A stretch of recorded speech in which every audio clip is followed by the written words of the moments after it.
Yo'llarda harakat xavfsizligi masalasi har qachongidan ham dolzarb ahamiyat kasb etib bormoqda. Ayniqsa, voyaga yetmagan yoshlar tomonidan yo'l harakati qoidalariga bepisandlik bilan qarash, transport vositalariga ruxsat etilmagan jihozlarni o'rnatib, o'zlarini ko'z-ko'z qilish holatlari uchrab turibdi. Muxbirimiz Dilnoza Mamarayeva lavhasi shu haqda.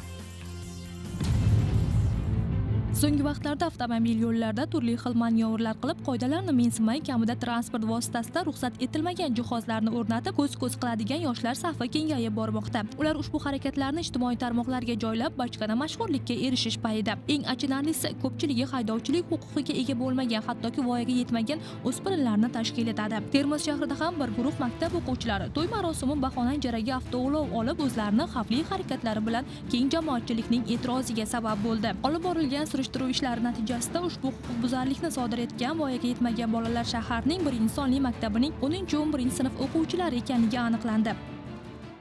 Uning taqdiri muhim emasmi sizga? Muhim bo'lsa nima? Haydovchilik guvohnomasi yo'q, malaka yo'q. Yo'llarda harakatlanishni bilmaydi, boshqarishga ruxsat beryapsiz. Ukangiz bilan bog'liq bir yo'l transport hodisasi sodir bo'lsa, o'zingizni kechira olasizmi? Yo'q. Uning taqdiriga befarq emas ekansiz. Kechira olmayman deyapsiz. Nimaga rol berasiz?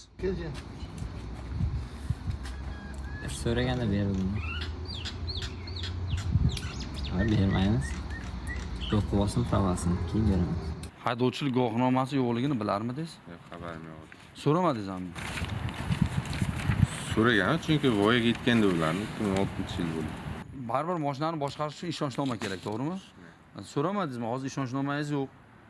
Agar siz yo'l patrul xodimlariga tushib qolsangiz nima bo'ladi degan savol keldimi?